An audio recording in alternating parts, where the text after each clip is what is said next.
welcome to episode 26 of The Worst Talk Show. The Worst Talk Show. I'm DJ Angie C. That is handsome boyfriend Dave. We welcome you Hola. one and all. And thank you for joining our new Facebook page as well. And all the lovely likes. We've had a lot of likes. And I like likes. We appreciate that. We appreciate you.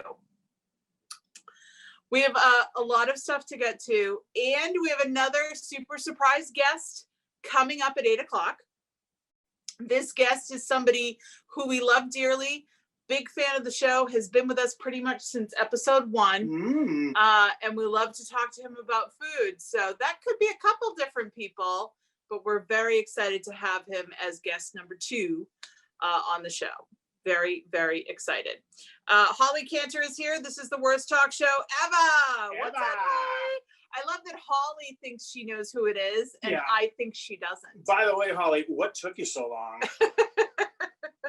Holly posted a picture on her socials the other day about being at the Vegas show, the Beatles Cirque du Soleil show, and she had the most gorgeous long black shag hair on.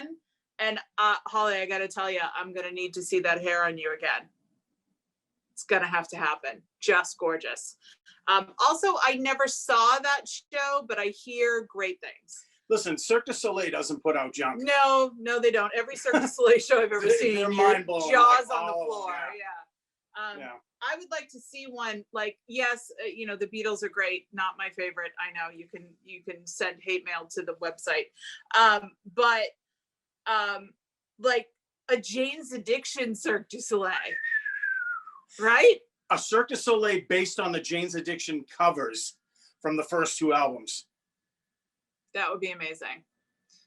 Just throwing it out there, Cirque du Soleil. Just Harry, if you're listening. Giving you some free ideas and whatnot. Oh, good. Holly says thanks. So we're using my old as dirt MacBook as a monitor so that we can see your comments now that we're broadcasting through the Zoom platform. Hi, Sam. Oh, Sam Avola is here. So if you hear a fan, that's what's going on right now. If anybody wants to donate an old iPad they don't use anymore, we beg of you. We need a monitor so we can see your comments in real time. And this thing that we're using right now is just ancient. It's like, I think it's like 10 or 12 years old, which in Apple years. So it's like before they switched 100. over from diesel to biofuel. Yes, exactly. So if anybody has an iPad just kicking around that they don't use anymore and we could use as a monitor and just jump on our Wi-Fi, please, we would love you forever, because this show doesn't work without all of you. Really. It just doesn't. I mean, does it really work? Well, debatable. Yeah. Although I did find out, hey, Sean O'Brien, welcome to the program. I found out the other day that a friend was like, oh my God, I totally didn't realize you're on Abington Cable Access. And I was like, yes, we're on several stations across we don't the like to greater brag. Massachusetts area. Yes, we do. And he's like, oh, when is it on? When can I catch it? And I was like, well, I think Friday nights at 9 is when we're on Abington, but you can check your local listings, which is something I literally love to say because I never thought I'd be saying that about a television show that we're doing. Howdy, Casey Riddles. And I begged him, will you do me a favor? If you catch it, will you take a picture of us on your television screen? And we've decided that that's now going to be a thing. And if any of you catch us on cable television, take a picture of us on your TV and send it to theworsttalkshow@gmail.com. We will feature you on the show. We will shower you with love and affection, and we'll send you like a thank you note with one of Dave's spare Star Wars toys he doesn't know that he goodness. has. Maybe. We don't have any of those laying around. Yeah, we do. We can There's literally that hottie, Jim Pericotti. Hey, Jim Pericotti. Vicky Salapande. Lewis Warren, Dave is rocking the smirk stash. Ooh, I like that. The smirk stash. Ask for it by name. Vicky Salapande is here. You already said that, but yes, I'm still, Vicky, I'm still having like visions of grandeur over that Petsy's chicken pot pie you had for Christmas. And I just like, I really want to get it. And I really shouldn't be eating anything like that right now. Speaking of things I shouldn't Don't worry, eating, hon. I'll eat the crust. all of it. Kendall, the 16-year-old, suddenly, master baker in the house, Master Baker. made brownies from scratch that careful. were so fudgy and just a little bit of salt. And yes, I had a bite because I had to. They're so good. And they're like screaming at me from the other room right now. And I can't, I just can't. I like, la, la, la, la, la, la, la. Jim Pericotti, do local access channels have that colorful screen that shows their upcoming schedule like they did in the 90s? Probably. Yeah, like the community calendar type thing. Yeah. I believe they do. That's very possible. So we've got a great show for you tonight. We're going to talk about Really big shoe. things that we watched, things that we listened to, and things that we ate or cooked. And we're also going to have that special surprise guest at 8 o'clock. That's certain someone. That's certain someone. And if any of you would like to be a guest on the show, you can DM me on any of my socials, or again, you can email us at theworsttalkshowlive@gmail.com. And there you go.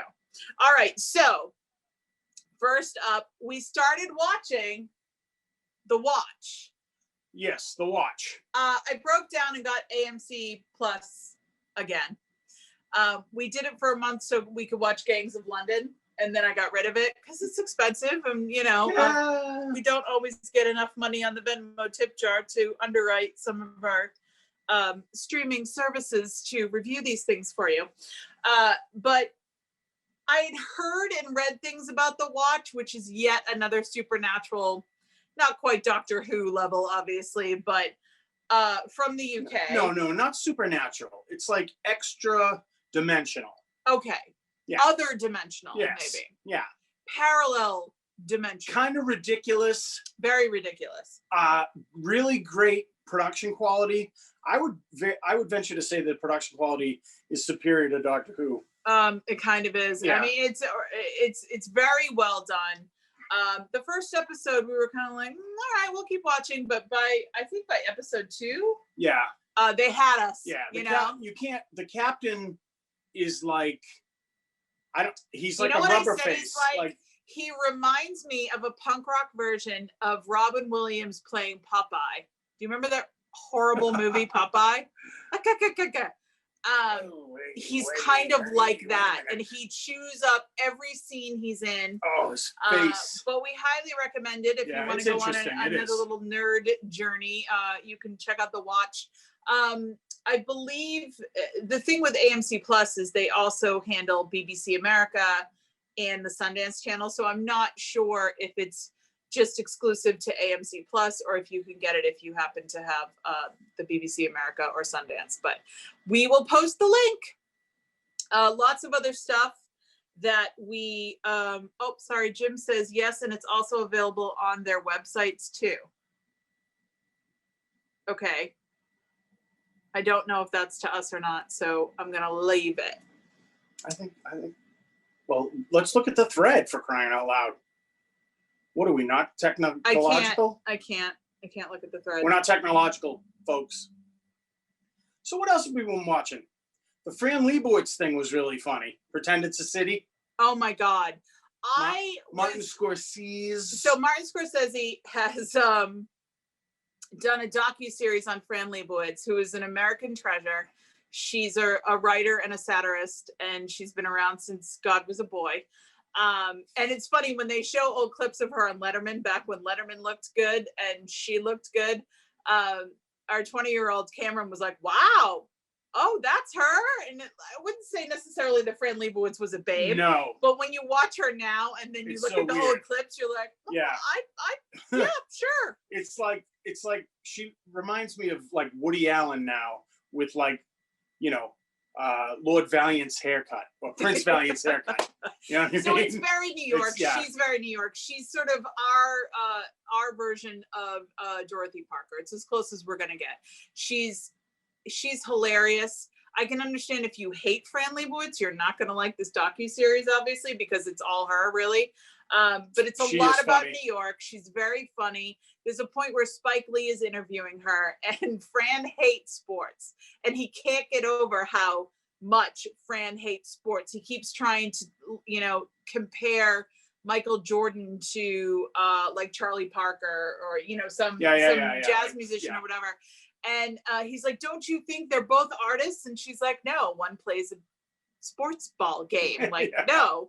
And the funny thing is at one point she says how she was at the Ali Frazier fight, the original Muhammad Ali Frazier fight, and Spike Lee loses his mind, and he's like, what? You just said you hate sports. She goes, oh yeah, I hate boxing, hate it, but I love Muhammad Ali. Yeah, they were like guys beating each other up, and I was there and doing stuff, but like, oh no, oh my God, can you like, I can't believe they allow this. Like, people beat each other up for money. And she got the tickets because she had a friend who used to hang out with Frank Sinatra, and Frank gave the tickets to the friend, and then the tickets either went to Fran or Fran and the friend went. I can't remember, but it's definitely worth seeing. Yeah.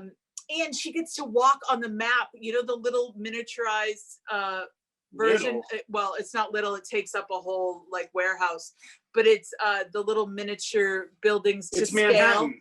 Of it's the entire all the 5 island, boroughs, right? Yeah. Or is it just Manhattan? No, it's not just Manhattan. Right, with the bridges and everything. New York, yeah. And you can. And nobody's allowed to walk on this thing, and she was allowed to walk on it. It's actually from the World's Fair back in the day. The best thing about this entire show, though, is that Martin Scorsese is in a lot of it because he's interviewing her and he's sitting next to her, and he's constantly cracking he can't up. Stop laughing. And his even when you just see the back of him, his shoulders are going like this because he's laughing so she's hard. Hilarious. And the fact that she can crack Marty up like that is totally worth the price of admission. It's on Netflix, and we will post the link. Now, Holly mentioned The Expanse. I don't watch it, but Dave does. I love The Expanse. And I missed it there for a while. Well, it's back. There's a new episode. I'm all caught up. I just wish it was bingeable. I hate having to wait for shows. Oh my Lord. I hate it. Well, I mean, we don't have to wait like we used to back in the day. I mean, that doesn't happen back in the day, anymore, which is great. I mean, it used to be like, we used to have to sit through commercials. We don't have to do that anymore. Well, we also started watching Paradox, which is a couple years old. Yeah, it's a few years old, actually. Yeah. But I think we kind of petered out after the 3rd episode. Well, I don't know that we'll go back to it. I'll cheat on you with it. Fine. It's sort of like some pictures show up from the future and get downloaded, from who knows where, and basically they figure out that they have to stop a major event from happening. Like clues. Yeah, these 8 pictures that are all. They kind of look unrelated, but they're all clues to this one thing. So it's sci-fi adjacent, you know what I mean? Yeah. And the actors are great, I think. Yeah. This woman's first name, I think, is Tanzim. Tanzim. Yeah, I don't know how to pronounce it, but. Or Tamsin. But she's good. It's one of them. Yeah. And what she's another cougar. Is Paradox on AMC Plus? I'm not sure. We'll find out and we'll show you that as well. It's not bad. It's if you like to watch TV with somebody and they're not maybe the biggest sci-fi supernatural nerdy fan, this is a good compromise, I think. Also, we saw an advanced screening because those things still happen. Yeah, really. The Marksman, which is actually being released this Friday, and it's Liam Neeson.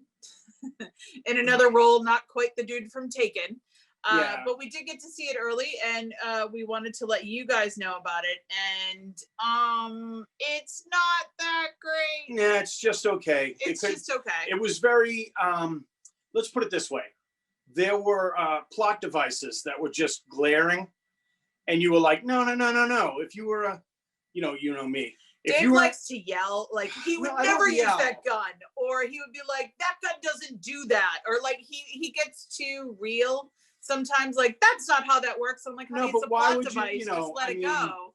Here, let me go to the gas station. We're on the run now from the cartel. We don't want to be seen or found. But let me use my credit card in this machine. Yeah. It's like several times and not even think about it. Oh, wait. Now, I'm going to go into this gas station in the middle of nowhere. But I'm going to buy the only map book there is. And then at another time, the kid's going to circle where we're going. Yeah. And then drop the map book. Okay, It's let's just- not tell them the whole. Basically, if you watch like the first 20 minutes and the last 20 minutes, Yeah. you can save You yourself get some to see trouble. the gunfights. Yeah. There's not enough enough. There's not enough marksman in it. No, There's way too I mean, much. it's called the marksman, and we Yeah. see like 2 seconds of him being a marksman. It's so, like a watered down Gran Torino in a way. You oof, know, I wouldn't even. like guess. you know what I mean? Like yeah. it's like, oh, it's the Mexican kid. Anyway, don't pay for it, Yeah. and don't blame Sorry. us if you watch it. First 20 minutes, last 20 minutes. Are we supposed to like talk these movies up if we advance No, screen them? listen, I Or mean, do they want the real? we don't lie. Tell us what you really mean. We're not going to pretend that a movie was great just because we got to see a free screening of it. That's not how we work. We can't be bought. Well, we can be bought, but not for that. Casey wants to know what the Fran Lebowitz show on. It's called Pretend It's Like a City, and it's on Pretend Netflix. It's a City. Yeah. And it's I think an 8-part series, I believe. Is it that many parts? And you're thinking, how could this possibly be eight episodes long? But it totally works, and it's great. And the music is really good too. I mean, Marty Scorsese doesn't really like skimp on music, so Yeah. No. also, I completely forgot she was in The Wolf of Wall Street. He cast her as the judge in The Wolf of Wall Street. Look at this. What? Nikki T thinks I talk during movies. That's not what we're talking about, Nikki T. But Nikki T, he does talk during movies. At a movie theater? No. I don't know. I'm not like, oh, no. don't go in there. No, don't go in there. No, that's not my gig, dude. I'd rather go to the movie theater in an empty movie theater and see the movie myself. When we all get vaccinated and we all can do stuff like that again, let's do we'll do like a screening at Cinema Salem, which is one I grew up going to that movie theater as a Maybe kid. they'll clean it or something. No, they won't clean it. It's part of the charm. It smells like 100-year-old popcorn butter. Oh, but rancid. I love it. And so maybe we can do something like that. That would be super fun. The screening room all to ourselves as a private party. Whoa. Yeah, this is what I'm saying. Let's work on it. Let's get our minions on that. We also started watching Orphan Black. Now we realize we're very, very, very late to the party. Right? But we're looking for a good show to binge when there isn't anything else to watch on. And the last one we did was 12 Monkeys, which was amazing. Which we really loved. Yeah. Yeah. So far you're right on the money. I don't have Orphan Black is great. I don't have the same feeling though from 12 Monkeys. I like 12 Monkeys more. I like Orphan Black. We were like completely locked into 12 Monkeys very early on. This is Tatiana, still the main character who plays, all the orphans. Okay. She's great. She's fantastic. Wait, stop the presses. Sam Avola says bad news. Cinema Salem closed. Like forever? They didn't tell us. No. No. I don't know. Is that even legal if they didn't tell us that it was closing? I don't like that at all. Can we Nobody put on a asked us. show and save that? I know Governor Baker just released a whole bunch of money today for small businesses. Maybe they'll get some of that. That's terrible. Oh, that makes me very sad. All right. Well, we'll figure out a screening at some point somewhere anyway. But thank you for that update, Sam, because I definitely need to know that.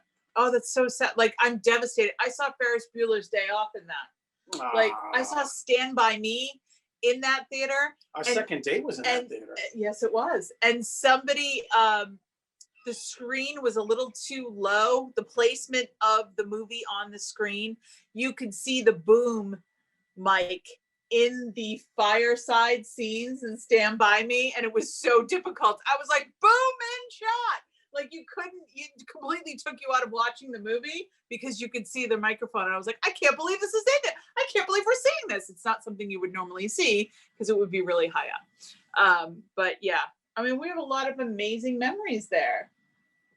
It makes me very sad if that's actually going to be like condos or something. I mean, it's the East India Mall. I don't know. But anyway, we're talking about Salem, Massachusetts for those of you watching elsewhere. I mean, who knows?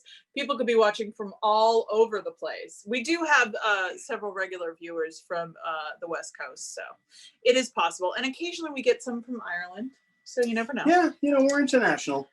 Also, we love the TV show Snowpiercer, based on the movie Snowpiercer. Mm-hmm. And of course, our delightful pal Mike O'Malley is in this show, and we love him to bits.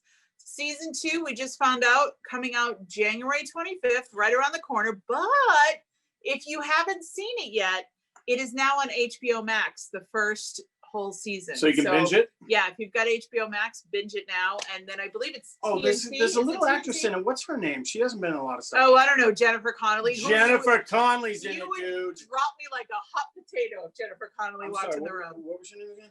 The good news is that I would have stolen her before you even got to say hello. I would be like, right this way, Miss Connelly. Yeah. She's awesome. Thank you. Properly sold, and it's now under construction from new mystery owners. God damn it, Sam. R.I.P. Cinema Salem. R.I.P. All right. So what have I been watching? Well, we already talked about The Expanse. How about American Gods, guys? It's Yeah. on Stars. It's based on a Neil Gaiman book. Yeah, and I loved the Neil Gaiman book. I just don't love the show. It has its moments of really super interesting coolness, and then it's had its moments of really kind of wishy-washy boringness. It's very uneven, is what he's trying to tell you. There is some cool stuff. I love everything Ian McShane is in, honestly. Ian McShane as Wednesday is fantastic. Well, which means Odin, right? He's Odin. I can't believe you told them that. No, everybody knows his eye's missing, and it's Odin's day. Wednesday is Odin's day. Wednesday is Woden's day. Yeah. So, anyway, he's great as the Allfather, and there's the guy who plays the Leprechaun is great. Yeah, he's in a lot of different stuff. Shows. Yeah. But overall, it wasn't compelling enough for me to keep going with that. I'm caught up on it, and it's actually picked up. So I'm happy about that. You also watched the Rhythm section. I just watched that today. Blake Lively. Yeah, and Jude Law. Jude Law. Which did nothing box office wise at all. I actually enjoyed it. It's a revenge flick, but I thought she did a really good job. I thought it was just okay. I mean, she did great. I think she's a much better actress than most people give her credit for. Yeah, maybe. I know you hated her in The Town because none of the Charlestown chicks were like her. Nobody looked like that. Come on. But she did not look that attractive in that movie. What are you trying to say? Maybe kidding. there were some Charlestown chicks that look like that. They're just so beaten up that I have no idea what you're talking about. Let's not hear from all of Dave's ex-girlfriends from Charlestown, please. That would not be great. Lewis Warren says he agrees with me. Anytime anyone agrees with me, you get a shout out. So there you go. Also, we were going to get to things we listened to. Okay, we do have time for that. So please give us suggestions if there's stuff you want us to watch. I mean, some of it I will flat out refuse. I'm not going to watch a lot of horror. I just hate horror. I don't like to be scared. I'm already scared every day, all day. Unless it's Stephen King related or Joe Hill related, which is Stephen King's son. Then I'm down. Otherwise, no thank you. Let's move it along. We do have some awesome stuff that we've been listening to. Non-music related, though. Dave found a podcast he really likes. Welcome to Night Vale is the name of this podcast. It's almost like a I don't know, like the Twilight Zone meets Stephen Colbert meets it's really strange, and it's about a little town out in the middle of the desert. And who does this podcast? I actually forget who actually produces it. It's, okay. They do a bunch of different stuff, but I think it's Night Vale Studios now at this point. Okay, well, we'll put a little link up for that. And we haven't really talked much about podcasts yet. We do have plans to pull the audio from our shows and turn that into a podcast as well, so people can listen while driving or riding a train or what have you. Just flying as a in little an ultralight? extra, we might as well just cast our net as far and wide as possible. Hot air balloons? But I would be remiss if I didn't mention Angel Wood's new podcast. She has a new true crime, like Boston true crime story podcast. Is it Boston related? I believe so. It's North Okay. Shore related. All right. Wow. Or not North Shore. It's, Specificity. this area related. And I don't have the name of it. And I know that Angel put the link up last week or the week before, but I'll make sure to put that up too. Welcome tonight. There's a lot of amazing podcasts. I just, I've been. There's actually too many to choose from. Yeah, I get really burnt out very quickly on all that stuff. I kind of glaze over. I was looking at Dust a lot. I like the sci-fi stuff where they can be like an anthology where it's like a one-off story, that they either do as like an audio play or whatever. I quite enjoy that, actually. Really? Well then. Yes. So my 16-year-old daughter sat me down over the weekend and said, Mom, you have to listen to this. And then I need to tell you why it's so important. And this artist is the most important artist of my generation. And you need to listen to her. And then I need to tell you everything that's going on about it. And I was like, okay, can I finish the movie I'm watching first? Anyway, Can I wipe? It's Olivia Rodrigo. And the song is called License, I believe. It's about her getting her license. And I listened to the song. It's very sort of, she's like, Taylor Swift part 2. It's a well-crafted song, and she's from the Disney universe. She was on some Disney show. And I was like, okay, it's a good show. I mean, it's a good song. Like, what do you need to tell?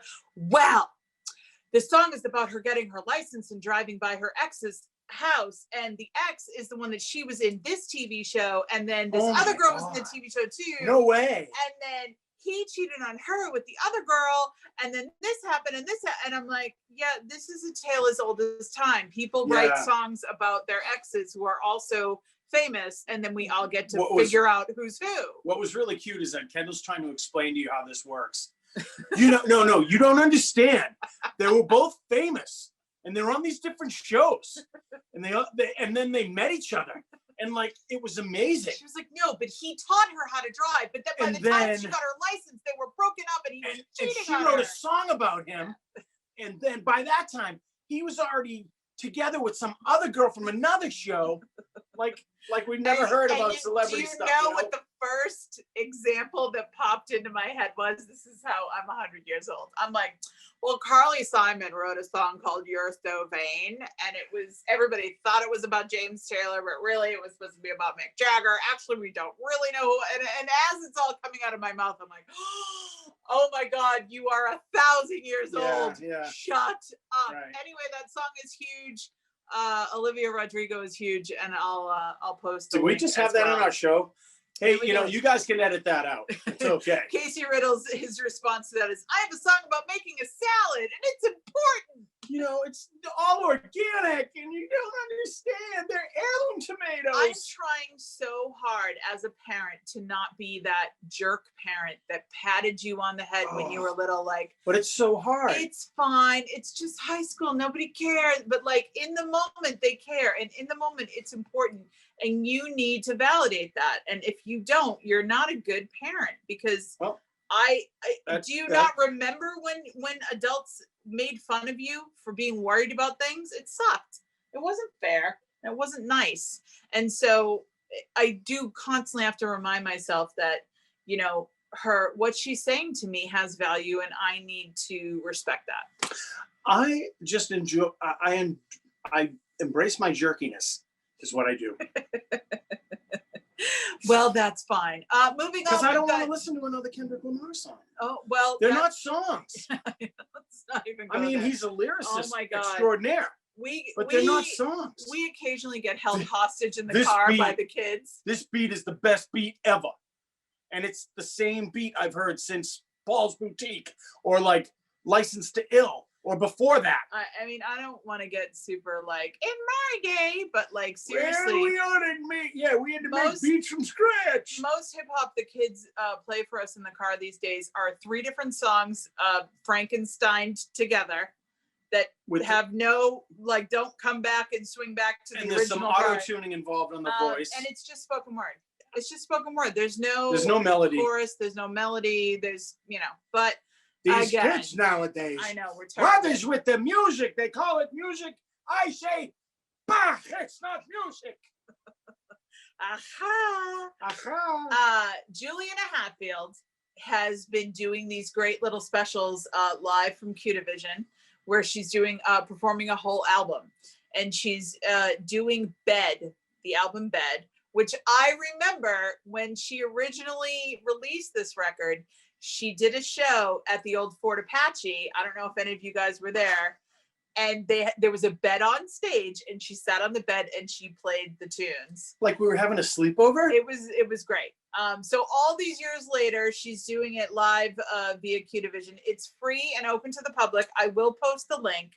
It's happening on Saturday the 23rd, so a week from this Saturday. And it's from 4 to 6. So if you're a Juliana Hatfield fan, and I know that some of you are, you definitely want to check that out. And this would be a good time to let people know that we were actually Juliana Hatfield's merch team table for one very specific show at once Somerville, in Somerville. And we did the best job selling her merch. I'm just saying. Dave upsold everybody. He was like, guys, you want this? How about we throw in this and this? And it was amazing. Yeah, and we made so much.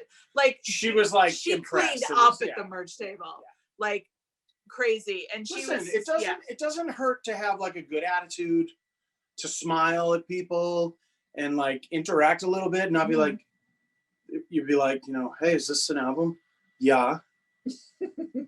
No, we definitely weren't those kind of merch people at all. No. Dave was like, hey, how you doing? We draw you in. Oh, by the way, did you know that there's the song she did with Paul Westberg, and then there's over here, and like they would walk out with a huge thing of stuff. It was amazing. And I was like, maybe she'll ask us to go on tour with her and we can sell the merch in like Germany and stuff. We could totally do that. Sadly, that did not happen, but we do have a beautiful autographed Nicole Anguish day camp Juliana Hatfield poster from that show, and she thanks us on it. Didn't we get all like the vinyl and everything too? I think she gave us a we got the vinyl, and she paid us. And really, we volunteered to do it so we could get on the guest list. We really wanted, we're just doing it out of the kindness of our hearts. When we were like cashing out, and we gave her the money, and she was like, "Oh wow." Yeah, she was surprised how much money. But then I reached in my pocket and there was another $100 in my pocket. And we were already in the car. And I had to like run out and be like, hey. She thought I was like, gonna try to hit her up for some more money or something. I was like, no, you forgot this. That was the night she did all the Olivia Newton-John covers live. We got that on vinyl, I think. Amazing, what a great night. All right, before we forget, okay, there was something on the internet, right? That was a cover of a Jane's Addiction song. Okay. Who does it benefit? It benefits Roadie Relief. So it's I believe roadierielief.org. All right. So yes, there are no shows happening. There are no shows, and all the roadies are right. Exactly. They're all out of work. And everyone's like stuck. They're all suffering. From Keith Bennett to Dewey Evans to everybody who did the loadout on Lansdowne, we all know a professional roadie. And when I lived in Vegas, I knew a lot of them. Did you know there's 2 Pyro Steves? Yes, I did. But anyway. The point is the Mountain Song by Jane's Addiction. So Jane's Addiction Mountain Song gets covered by members an enormous amount of bands. 311 Limp Bizkit, stop. Don't judge. Okay. Mastodon. Yeah. Baruch Assault. Slaves on Dope. What else? Filter. So I posted the video a couple days ago. A lot of you saw it. I will post it again. Guys, it rocks. So Louise posted it. That's how I first saw it. So she's singing the first half of the song, really, and she's just so good. And the song, it rocks so hard. Oh my God.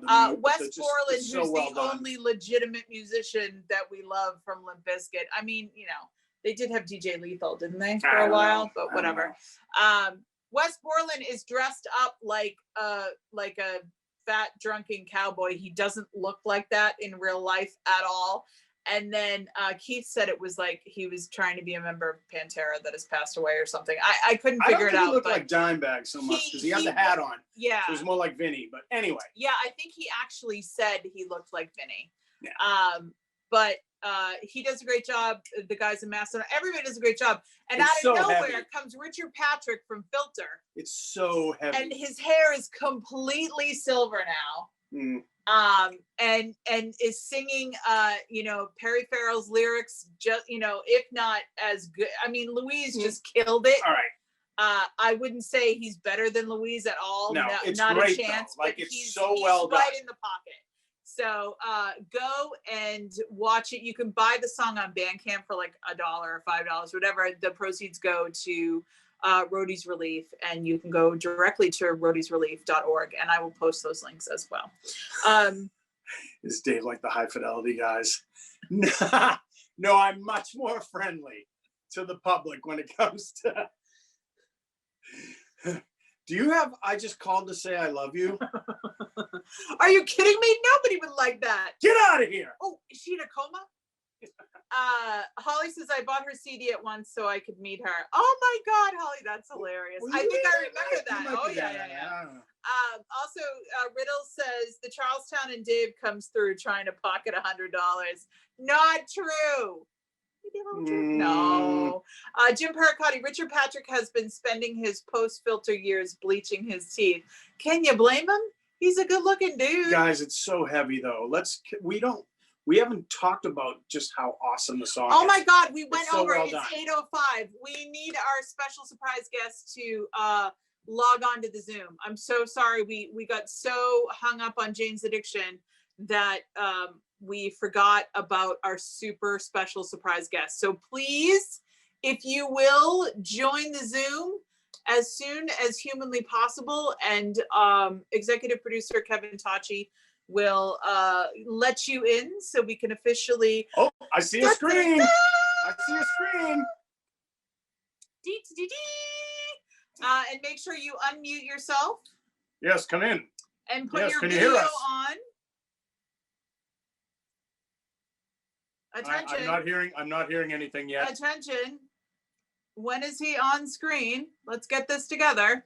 I can see the box, but it's on mute and there's no video. So he's probably hitting the use the internet audio. Can you hear me? Can you hear me? And we're having some technical difficulties. Testing. Which Testing. is frankly why we're having all of our friends on as our guests until we work out the kinks. Mayday. Looks like he was off and maybe he will Oh. join back in a minute. So Oh. There it is again. is it happening? It could be happening. Oh, I don't know. he's muted. Don't be muted. Well. There we go.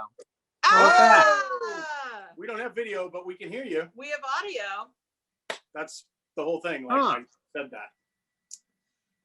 Do you have to hit your video on the Zoom? Hey! Hey, how about that? Ladies and gentlemen.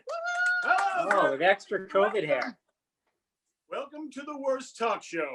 And Hi one of my favorite T-shirts of all time. Yeah. That's a good Yeah, one. it took, Yeah. it Black took Sabbath. months. Black Lives It took me Matter. months and, to like, get this delivered. Oh, really? Wow. Oh yeah. They were when they announced them, they were like immediately back ordered for like 2 months. Well, Oh, yeah. it makes sense. They're amazing. Yeah, it's a good looking rig. So we Yeah. know Sean. Sean, did we originally meet at once, or had we met previously? You know, I can't really remember. I mean, we definitely met at once, possibly in years past. Were you actually allowed to leave once at any time? If you weren't doing sound, not you were until cooking March possibly, 13th. or... Yeah, I know. Not allowed to leave until March 13th, and then, you know, Yeah. I spent a lot of time there. The thing that I love about Sean is that we were friendly, if you will, but it wasn't until the pandemic that we really became amigos. You know, Yeah. like I feel like you're part of my family now, and Don't get all mushy now. I cannot wait. This is as close as I'm going to get right now for a hug. But seriously, like when we're allowed to be in person again, Yeah. I will tackle you. Like Aw.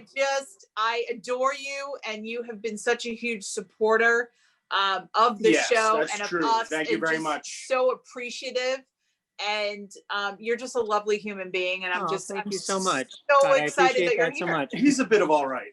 I mean, I feel the same way as well. I feel like when lockdown hit and the isolation was just like so there and so complete, there was this whole like reaching around to see just like is anybody still out there? Is like what are and there were a few things that that I kind of held on to, and you know my wife and I as well. So like some of the weekly live streams that started happening and some of the daily live streams, and some of them were like not from our usual sources or usual people that we spent a lot of time with, but there were just these things out there that just seemed like a place that you could go for, you know, an hour and not worry about the just terror of everything that's happening. And I still feel that way, even though I mean, now, I mean, for the first, I don't know, 2 months, it was like every night it was just like, oh, all these people are doing these things. Let's, you know, sign on to them all. And I get it. And I appreciate that people do that. And I still check them out occasionally, but there's just a handful of things left every week that I'm just like, oh, well, at least, you know, at least Robin Hitchcock is still going to be there every, you know, Wednesday night, and Grantley Phillips is every Sunday night, and these people and you guys are have definitely been a part of that. Even when, I mean, when you were doing trivia, like some nights it would be like some of the categories were like, I know jack about that. I know nothing about this. I know whatever. And honestly, the last Star Wars movie I saw was Return of the Jedi. We don't hold that against we don't you. hold that against you. No, But I mean, as you know, long but I as you're not still, like, I just still appreciate you guys just being here and just offering a, you know, a space for people to get together when we just can't do it. well, I'm glad that you were along for the ride from the beginning, because that's what got us to this point where we actually have a talk show now. And Here we go. we can't wait to have you on for a cooking segment, because I love it. You were sort of our first chef in resident chef, Mhm. because I would go to you for advice or for you to confirm certain things. Yeah. And can you tell us how long you've been cooking and what you're doing now? Well, I mean, how long I've been cooking? I've been cooking since I was a kid, and I learned a lot from my my French Canadian grandmother.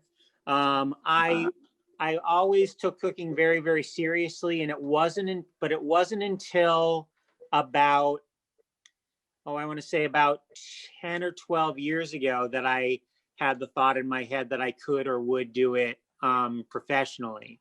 And again, much like, well, nothing's like this, but during a time of just like huge professional upheaval, when it seemed like everything had kind of like fallen down around me, I'm like, well, I was going to try to do that thing. I might as well do it now. Yeah, that puts us like circa 2009 or so, 2008. Yeah, not long after that. Yeah, and, yeah. A lot of upheaval. You know, and I had a friend, a longtime musician friend of mine, who had become a personal chef and and loved it, and that's what sort of put it in my head is, well, that's something I could probably do at some point. And then, you know, just started to do that, started to like dip my toe in the water with that, and then got hooked up with Cuisine Locale and with JJ doing the thing. That was basically, I was trying to build up a personal chef clientele.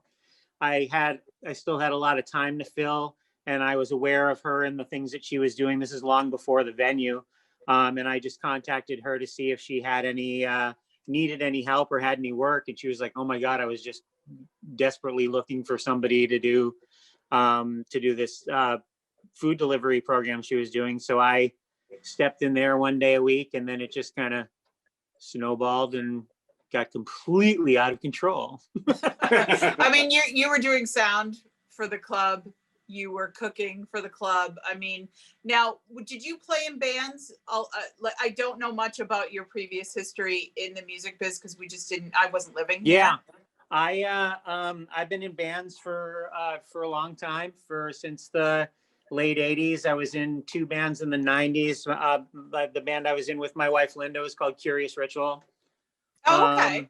And in the sort of like, I don't know, whatever goth dream pop sort of scene that was around there in a while, we did that. And I was in a band with some close friends of mine called Willard Grant Conspiracy that wound up putting out a few albums and I remember and that. touring and doing all that sort of thing. So yeah, those are my two main bands, and then some other things that I've done over the years, and always been involved in recording and also in doing. I actually worked at a Access cable studio for years, doing audio and video production and working with kids. So yeah. Tell I'm us just kidding, more. Kevin. No, I'm that's just awesome. kidding.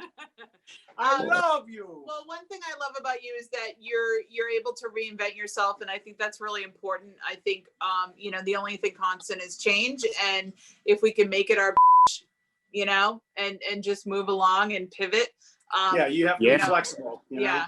Trying really hard. I mean, you know, some days are better than others. The hardest thing that I'm having with this, that I know a lot of people are, is that it's one thing to be like, or I need to try to do something different with, you know, my life and move into a new direction. I should look at what's out there and decide what I'm going to do. Now you look out there and you see like the abyss. I don't know what's out there. I don't know what's on the other side of this. How am I going to adapt? I don't know. I know how I'm adapting right now. I have a few private clients that I cook for that mean a lot to me, that they've stuck with me through all of the change and all of that. I've done, you know, and I'm available to do that kind of work. And other than that, I'm just trying to, just really trying to figure out what's on the other side of this, because I don't know. It's really, really difficult in so many ways to be in so many businesses, but in my two things were live music and food. Great, two really good choices for a pandemic. It's and now I'm not gonna lie, I do get these like kind of recruiting emails and things from restaurants and things like that are like, come be our sous chef, because our sous chef doesn't want to come to work because they don't want to die. You're like, great, I'll be right there. Yeah, I don't really want to do that. Yeah. So it's really, really hard being, like I see so many jobs, like opportunities out there. Like, wow, this would be the greatest job last year or next year. Right now, no way. And just trying to figure out, how to get through it a week at a time, really.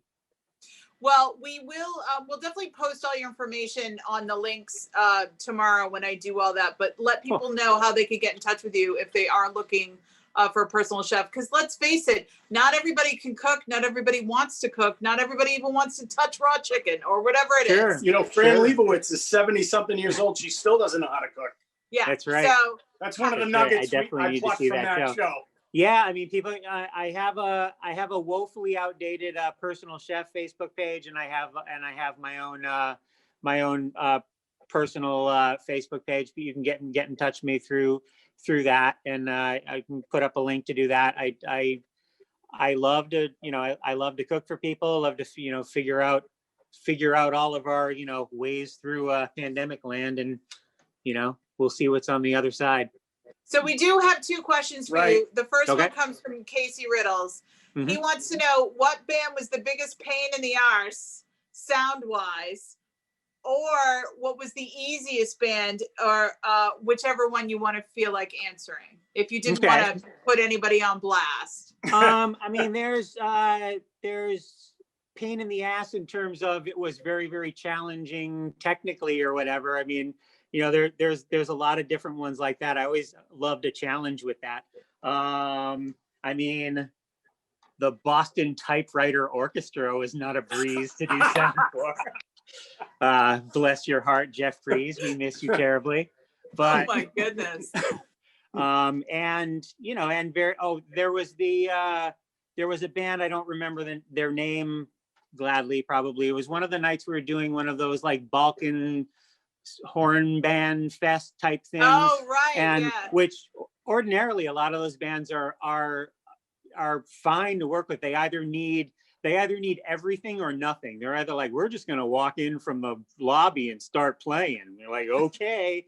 And then there was a band on one of those bills that had been invited from New York.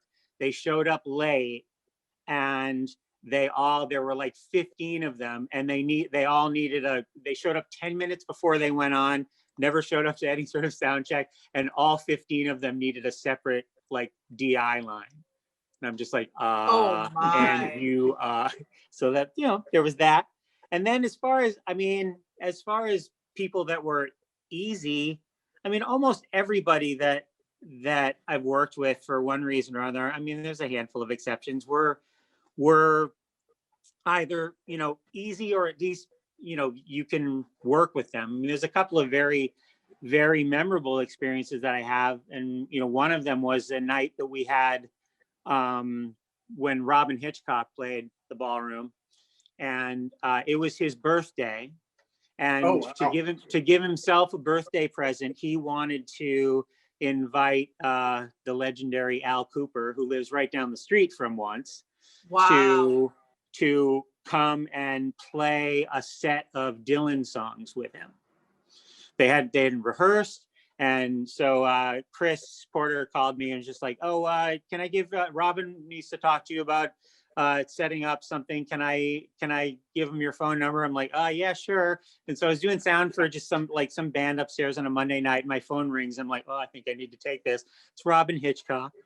And oh my God, did you scream like a little girl? Because I totally would have. Internally, yeah. I did. Yeah. And he wanted me to rent a Hammond organ for Al Cooper so we could do this thing, and told me what was going on. So I did all of that, and then went through the logistics of that. And the day of that show, Al comes in, Robin comes in, we get everything set up, and the entire sound check was basically me just, plugging everything in, and Al Cooper and Robin Hitchcock like rehearsing like Dylan Blonde on Blonde songs and talking about the recording of them, and Al Cooper telling Robin that he's had this chord wrong in this song for the last 45 years that he's been playing it.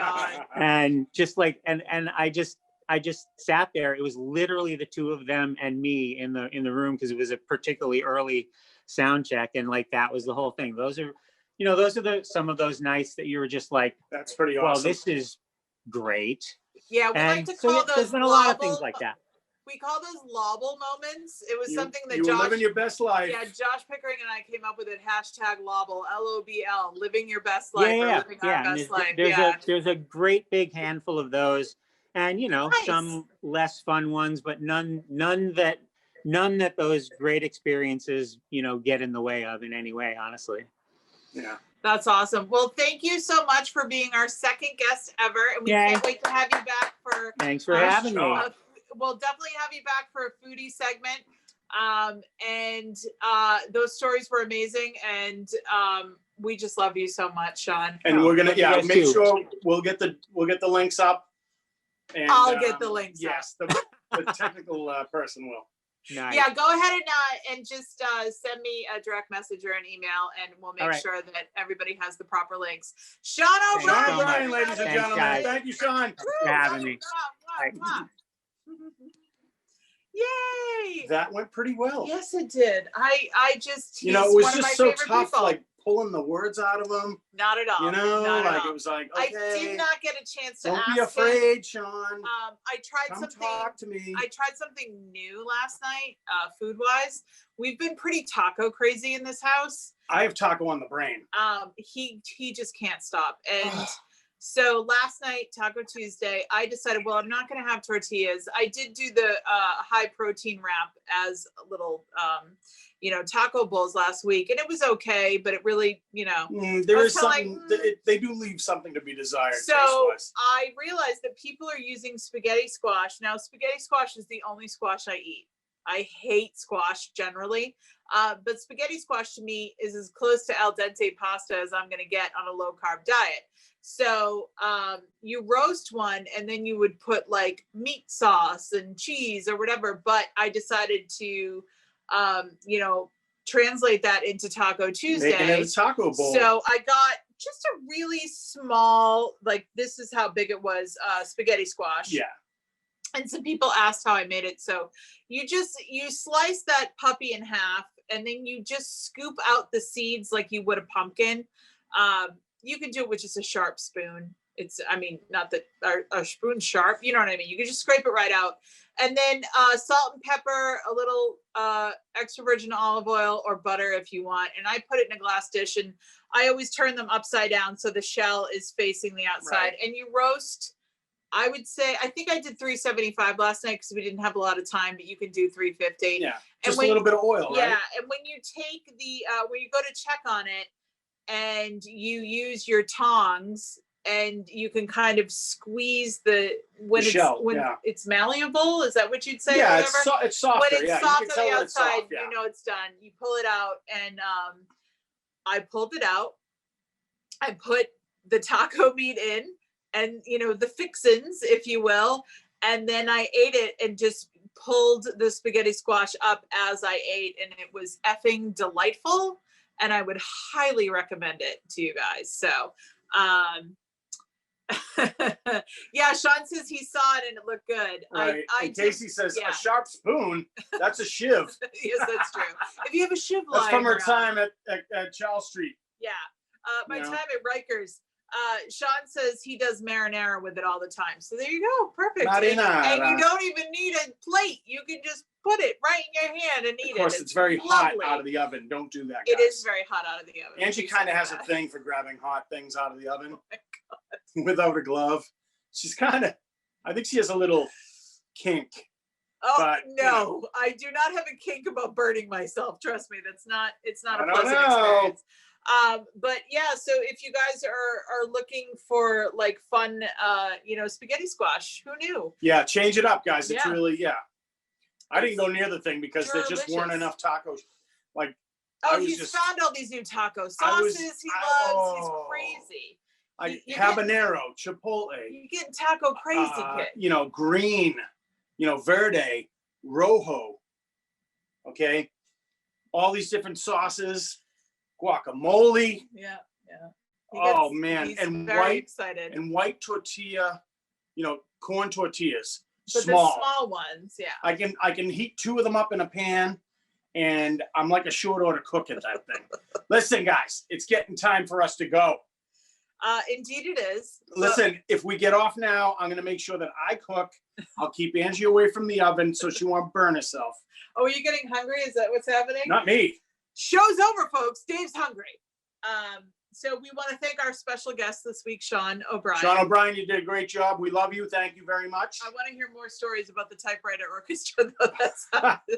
That's another thing. Fran Leibowitz never had a typewriter. No, she always wrote everything longhand. Everything was by hand. Crazy. It's crazy how much we mentioned Fran Leibowitz in this show. It's a memorable show. We have not talked or spoken about much more so than Fran our show, Leibowitz I would say, ever before this.